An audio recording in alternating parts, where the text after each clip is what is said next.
إنما يخشى الله من عباده العلماء.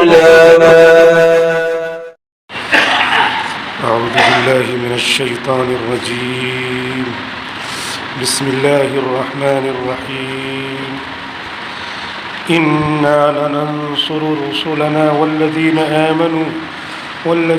آمنوا في الحياة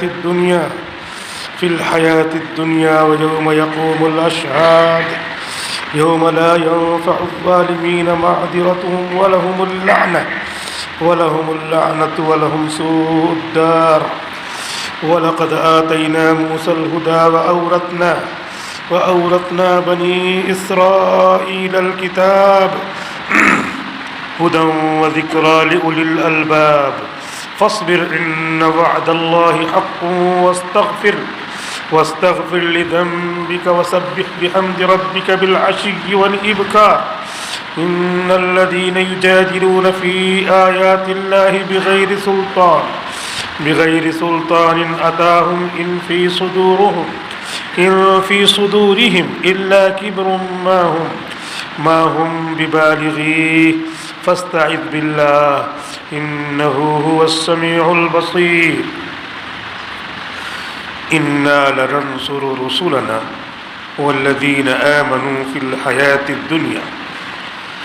اس میں شک نہیں کہ ہم ضرور اپنے رسولوں کی اور ایمان لانے والے مسلمانوں کی اس دنیا میں مدد کریں گے.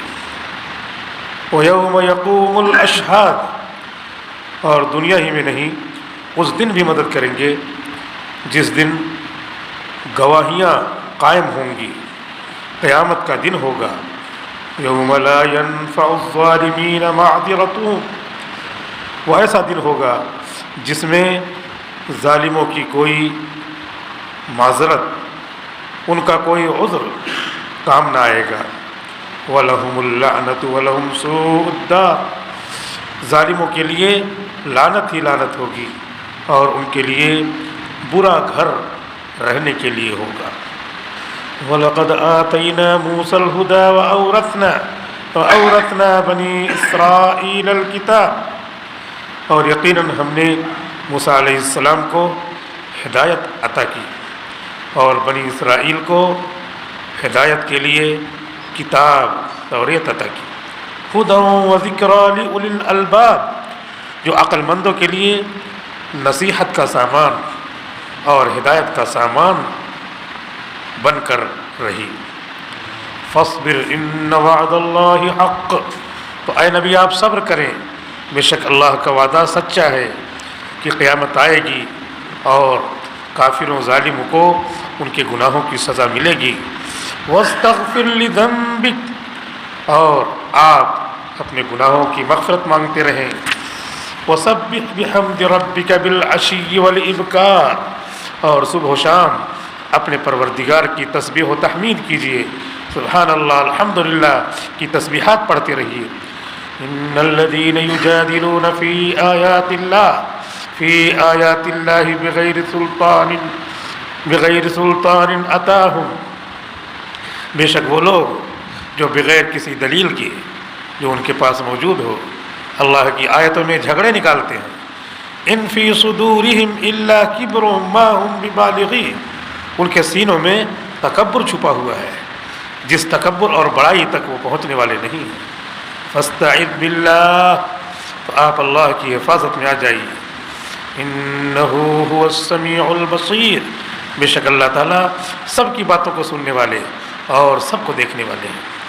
لخلق السماوات والارض اکبر من خلق الناس، بے شک آسمانوں کا پیدا کرنا اور زمینوں کا پیدا کرنا لوگوں کو پیدا کرنے کی بنسبت بڑھا ہوا ہے. ولیکن اکثر الناس لا يعلمون، لیکن اکثر لوگ جاہل ہیں، نادان ہیں. وما يستوي الاعمى والبصیر، بینا اور نابینا برابر نہیں ہو سکتے. والذین آمنوا وعملوا الصالحات ولا المسیء، اور برائی کرنے والے اور نیک کام کرنے والے ایمان والے بندے دونوں برابر نہیں ہو سکتے۔ قلیلا ما تتذکرون، بہت کم تم نصیحت حاصل کرتے ہو۔ ان الساعة لآتیۃ لا ریب فیہا، بے شک قیامت آنے والی ہے، اس میں ذرا بھی شک نہیں۔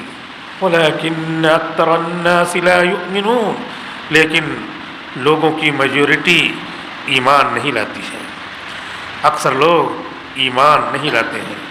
وقال ربکم ادعونی استجب لکم، اور تم لوگوں کے رب نے فرمایا ہے کہ مجھ سے دعا کرو، میں تمہاری دعا قبول کروں گا۔ ان الذین یستکبرون عن عبادتی سیدخلون جہنم داخرین، بے شک جو لوگ میری عبادت کرنے سے کتراتے ہیں، تکبر کرتے ہیں، تو یقیناً وہ جہنم میں ذلیل ہو کر، رسوا ہو کر داخل کیے جائیں گے، جہنم میں، دوزخ میں ذلیل و رسوا ہو کر داخل ہوں گے۔ یہ سورۃ المومن کی تفسیر چل رہی ہے، جس کے 5 رکوع مکمل ہو گئے ہیں۔ یہ 6واں رکوع ہے، جس کا ترجمہ اور تلاوت آپ کے سامنے یہ دونوں چیزیں آئیں۔ اب تفسیر ملاحظہ فرمائیں۔ اللہ تعالیٰ ارشاد فرماتے ہیں کہ بے شک ہم اپنے رسولوں کی ضرور مدد کریں گے۔ رسول 1,24,000 کے قریب نبی پیغمبر دنیا میں آئے، اور جن کو نئی کتاب، نئی شریعت دی گئی وہ 315 تھے، جن کو رسول کہتے ہیں۔ تو 315 رسول آئے اور 1,24,000 کے قریب انبیاء کرام تشریف لائے، اور وہ گزر گئے۔ اللہ تعالیٰ کہہ رہے ہیں کہ ہم اپنے رسولوں کی ضرور مدد کریں گے، یعنی جب ان کا وقت تھا اللہ نے اپنے رسولوں کی مدد کی، بے یار و مددگار نہیں چھوڑا۔ دشمنوں کے سامنے، قوم کے سامنے جو اللہ کی باتیں نہیں مانتی تھی، جو عوام اللہ کی باتیں نہیں مانتے تھے، اللہ نے ان کے مقابل میں نبیوں کی مدد کی، اور ضرورت پڑی تو عذاب بھی آیا۔ قوم عاد پر عذاب آیا، تیز ہوا چلائی اللہ تعالیٰ نے۔ قوم سمود پر عذاب آیا، اللہ تعالیٰ نے پیغمبروں کی مدد کی، پیغمبر کی مدد کی، اور صالح علیہ السلام کی مدد کی، اور قوم سمود پر عذاب آیا۔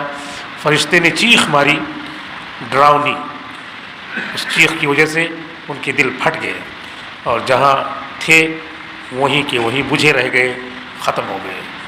تو اس طرح وقت آیا تو اللہ نے اپنے رسولوں کی مدد کی۔ آگے اللہ تعالیٰ کہہ رہے ہیں کہ ہم مومنوں کی بھی مدد کریں گے، جو اللہ کے رسول کی باتوں پر ایمان رکھتے ہیں، ہم ان کی بھی مدد کریں گے، اور ضرور مدد کریں گے۔ اللہ تعالیٰ کی مدد شامل حال ہے، ورنہ حدیث شریف میں تو آتا ہے کہ شیاطین بھی دشمن ہیں۔ قرآن میں آتا ہے شیطان انسان کا کھلا ہوا دشمن ہے۔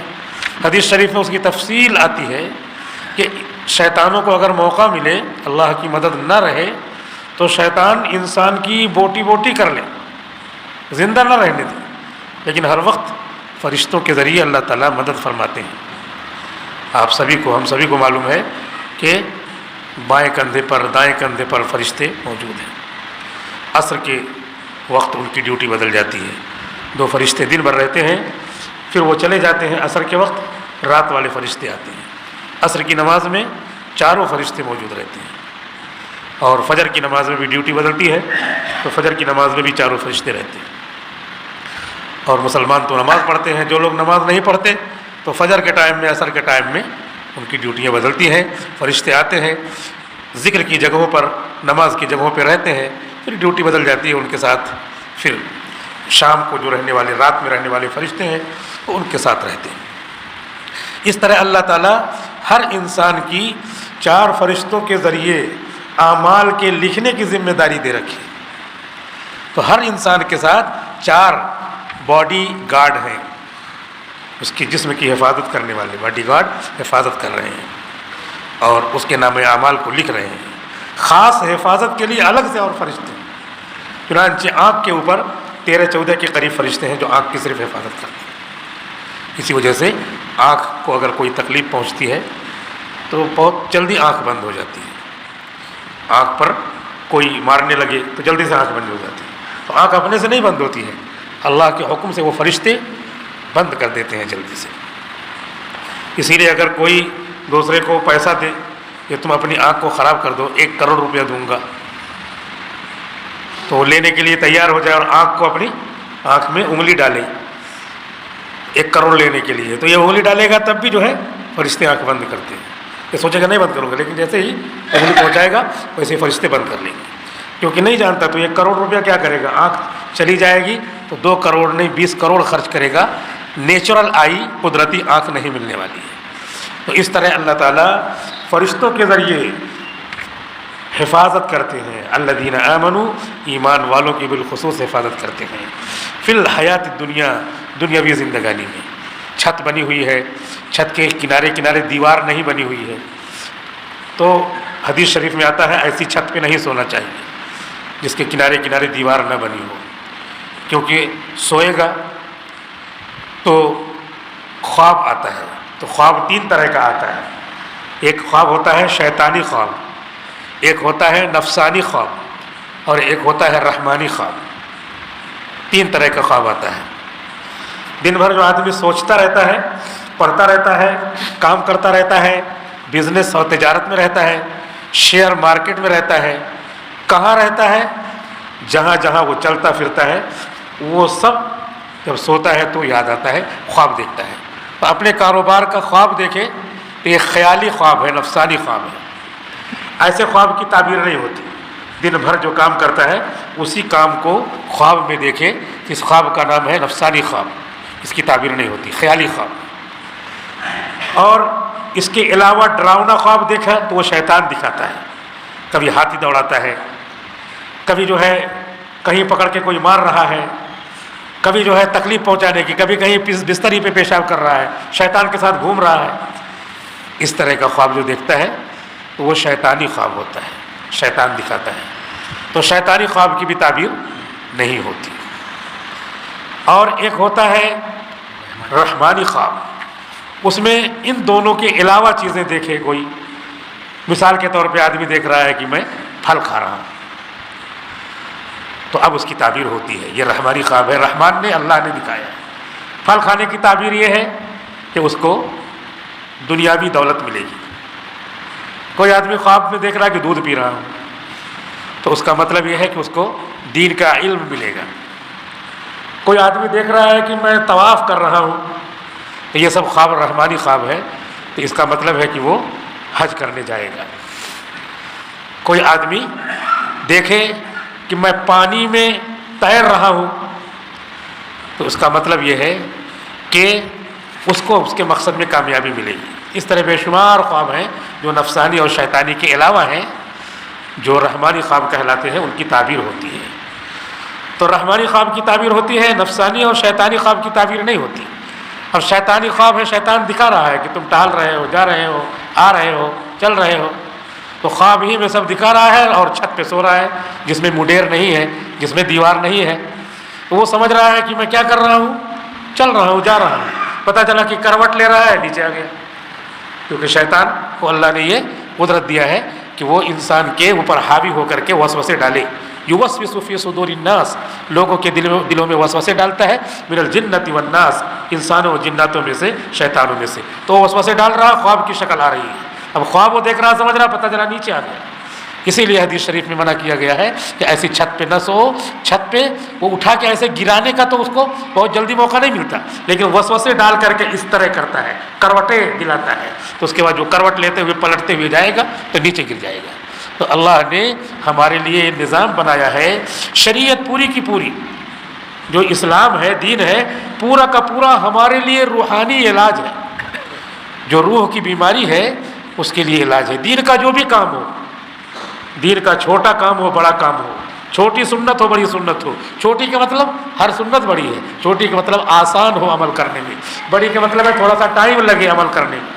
تو چھوٹی سنت، بڑی سنت، چھوٹا عمل، بڑا عمل، ہر عمل سے ہماری روحانی بیماری دور ہوتی ہے، بیماری دور ہوتی ہے. پوری شریعت اللہ تعالیٰ نے بنایا ہے روحانی بیماری کے دور کرنے کے لیے. اور جب روح بیمار نہیں رہتی ہے تو روح ہی کیا ہے، بدن کو چلا رہی ہے، جسم کو چلا رہی ہے. تو جسم بھی بیمار بہت کم ہوتا ہے. البتہ یہ ہے کہ جسم کے بیمار ہونے کے لیے ظاہری ڈاکٹر ہے، ظاہری طبیب ہے. اور روح کے بیمار ہونے کے لیے باطنی طبیب ہیں، انبیاء کرام ہیں، محمد رسول اللہ صلی اللہ علیہ وسلم ہیں، جو روحانی بیماری کے لیے علاج بتا کے گئے ہیں۔ نماز پڑھنا یہ دل کی بیماری کا علاج ہے۔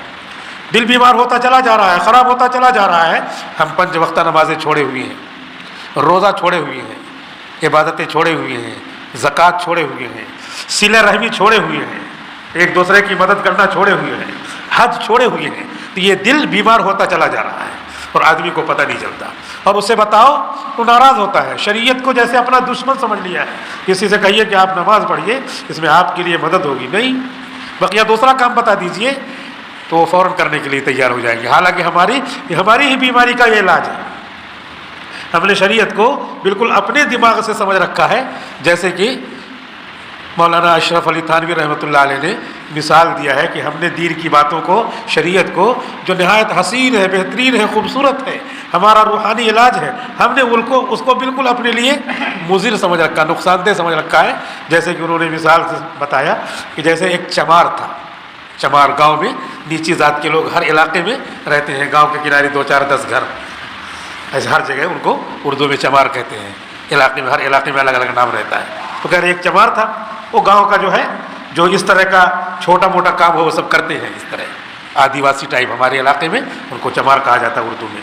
تو ایک مرتبہ ایسا ہوا کہ ایک بادشاہ تھا، تو بادشاہ اپنے آپ کو بہت بڑا سمجھتا تھا، اور بادشاہ بڑا تو ہے بھی، لیکن بڑے ہونے کے ساتھ ساتھ اپنے کو بڑا سمجھنے میں بہت بڑا نقصان ہے۔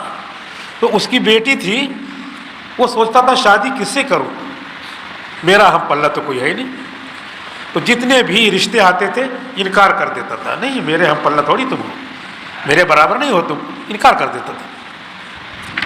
تو ایک مرتبہ بہت پریشان ہو گئے، کہیں شادی ہی نہیں ہو رہی ہے۔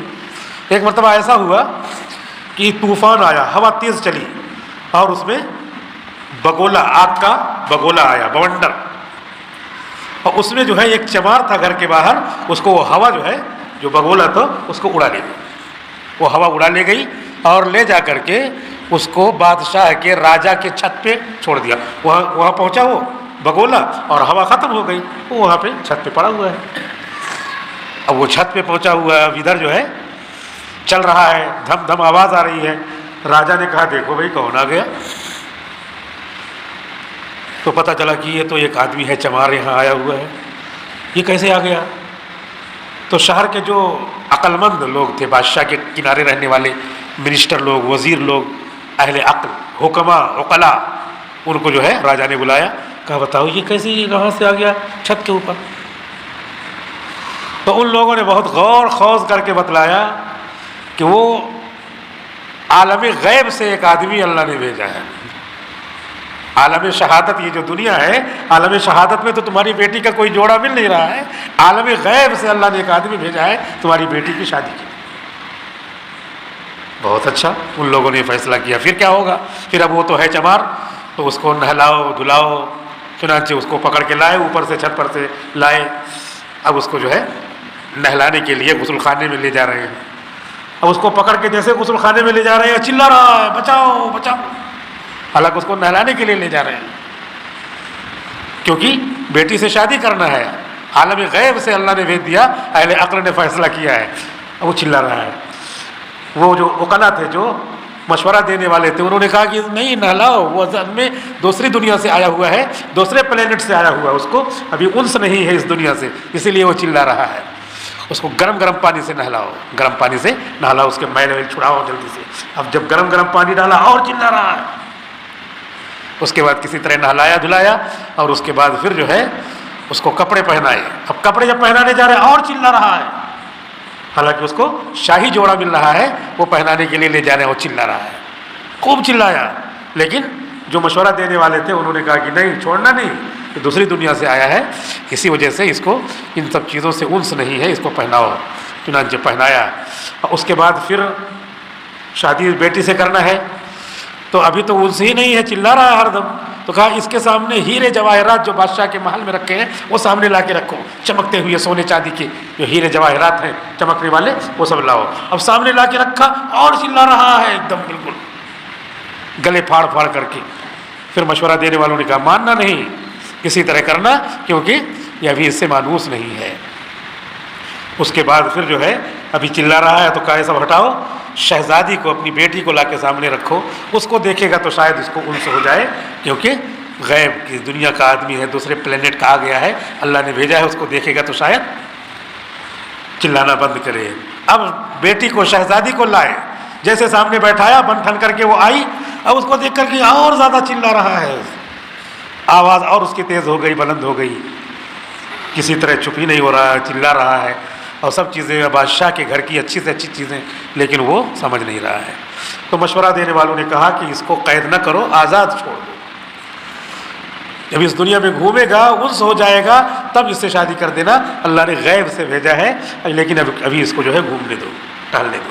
اس کو محل سے چھوڑ دیا، آزاد جب ہوا ہے تو دوڑا فوراً اپنے گھر پہنچا، کیسے بھی اڑا کر کے ہوا لائی تھی، گھر پہنچا اور جا کر کے اپنی ماں سے گلے مل کر کے رو رہا ہے، ارے اماں، ارے ماتا جی، مجھ کو تو ڈاکو لوگ پکڑ کے لے کے چلے گئے تھے اور مجھ کو مار رہے تھے، ایک جیل میں بند کرنے جا رہے تھے، تب بھی میں نہیں مرا، اس کے بعد کھولتا ہوا پانی میرے اوپر ڈال رہے تھے، ارے ماتا جی تب بھی میں نہیں مرا، اور اس کے بعد آگ لے آئے گرم گرم اور آگ سے مجھ کو جلا کے مارنا چاہ رہے تھے، ماتا جی تب بھی نہیں میں مرا، اور اس کے بعد مجھ کو کفن پہنائے، وہ جو بادشاہ کے گھر کا کپڑا ہے اس کو کفن سے تعبیر کر رہا ہے کہ کفن پہنا ہے، تب بھی میں نہیں مرا ماتا جی، بچ کے آ گیا، اور اس کے بعد جب میں نہیں مرا تو ایک ڈائن لے آئے کہ وہ کھا لے مجھ کو، میں مر جاؤں، تب بھی میں نہیں مرا، بچ کے آ گیا۔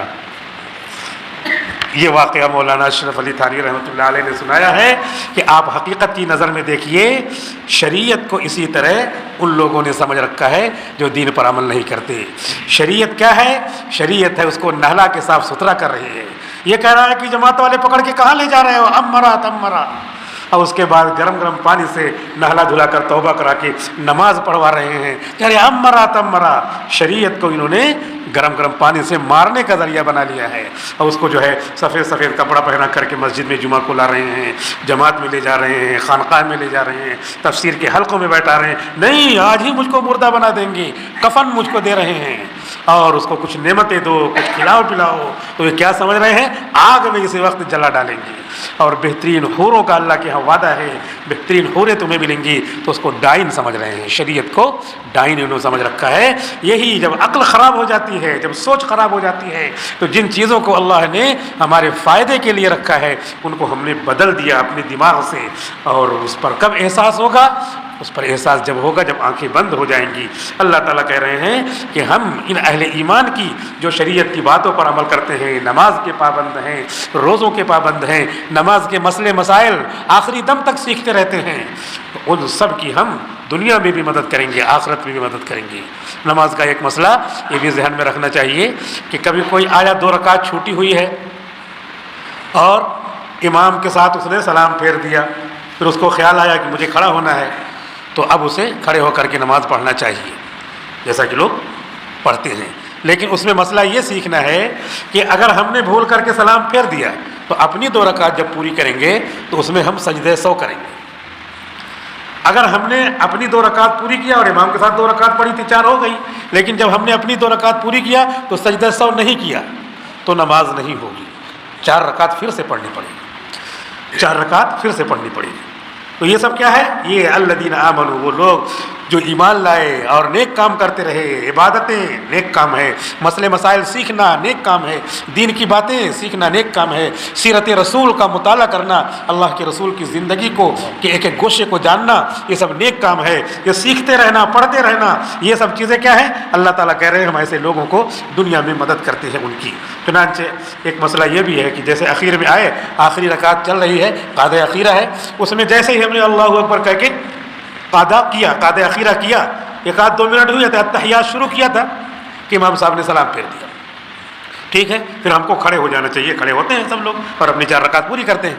تو یہ جو 4 رکعت پوری کرتے ہیں کھڑے ہو کر کے، تو ہم کو فوراً نہیں کھڑے ہونا چاہیے، اپنی التحیات کو مکمل کر لیں، اس کے بعد کھڑے ہوں۔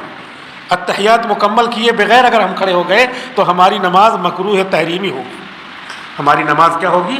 مکروہ تحریمی ہوگی، یعنی نماز میں 100 درجے کا ثواب ملتا ہے تو اب 90 درجہ نہیں ملے گا، 10 درجہ صرف ثواب ملے گا۔ تو اس وجہ سے یہ سب چیزیں بھی جانتے، دیکھتے، بھالتے اور شریعت کی باتوں کا مطالعہ کرتے، پوچھتے، کس طرح زندگی گزارنا ہے، یہ سب عبادت ہے۔ تو اللہ تعالیٰ کہہ رہے ہیں ہم ایسے اہل ایمان کی دنیا میں بھی مدد کریں گے اور آخرت میں بھی مدد کریں گے۔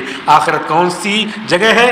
یوم لا ینفع الظالمین معذرتہم، جہاں ظالموں کافروں کی ایکسکیوز، معذرت، عذر، وہاں پہ کوئی نفع نہیں دے گی ان کی معذرت، ان کا عذر، وہاں پہ معافی مانگنا۔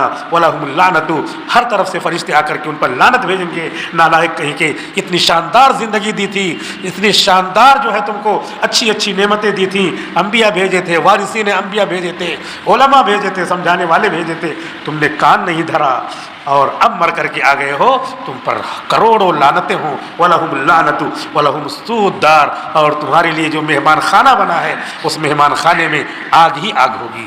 اس مہمان خانے میں تم کو پیپ پینا پڑے گا، تم کو کھولتا ہوا پانی پینا پڑے گا، تم کو غساق اور زقوم کے درخت سے، ان شجرۃ الزقوم طعام الاثیم، اس کافر کا کھانا جو ہے زقوم کے درخت کا ہوگا، جو گلے پھاڑ دے گا، نوچ دے گا۔ گرم پانی پیے گا تو گرم پانی سے آنت جو ہے جل کر کے نکل جائے گی، پگھل جائے گی، اور اوپر ڈال دیا جائے گا تو یہ کھال جو ہے پگھل جائے گی۔ کلما نضجت جلودہم، جب ان کی کھال پک جائے گی، بدلناہم جلودن، تو ہم اس کو دوسری کھال بدل دیں گے فوراً، غیرہا، اس کے علاوہ، لیذوقوا العذاب، نئی پھر سے اس لیے بنائیں گے تاکہ کھال ادھڑنے کا جو عذاب ہے، کھال ادھڑنے کی جو تکلیف ہے، وہ تکلیف کا گھر ہی ہے۔ وَلَهُمْ سُوءُ الدَّارِ، ان کے لیے بہت برا گھر ہوگا، بہت برا ٹھکانہ ہوگا۔ تو اس دن کے آنے سے پہلے ہم کو اپنی یہ زندگی غنیمت سمجھنا چاہیے۔ موت سے پہلے زندگی کو غنیمت سمجھو، نبی نے ارشاد فرمایا۔ بیماری سے پہلے صحت کو غنیمت سمجھو، نبی نے ارشاد فرمایا۔ ایسے ہی مشغولی سے پہلے خالی رہنے کو غنیمت سمجھو کہ خالی ہیں تو چلو 2-4 ہزار مرتبہ درود شریف پڑھ لیتے ہیں، 200-400 مرتبہ سبحان اللہ الحمدللہ پڑھ لیتے ہیں۔ فَإِذَا فَرَغْتَ فَانصَبْ، اللہ تعالیٰ نے فرمایا اے نبی، آپ مکہ مکرمہ کی زندگی سے فارغ ہو گئے، مدینہ منورہ میں جہاد سے فارغ ہو گئے۔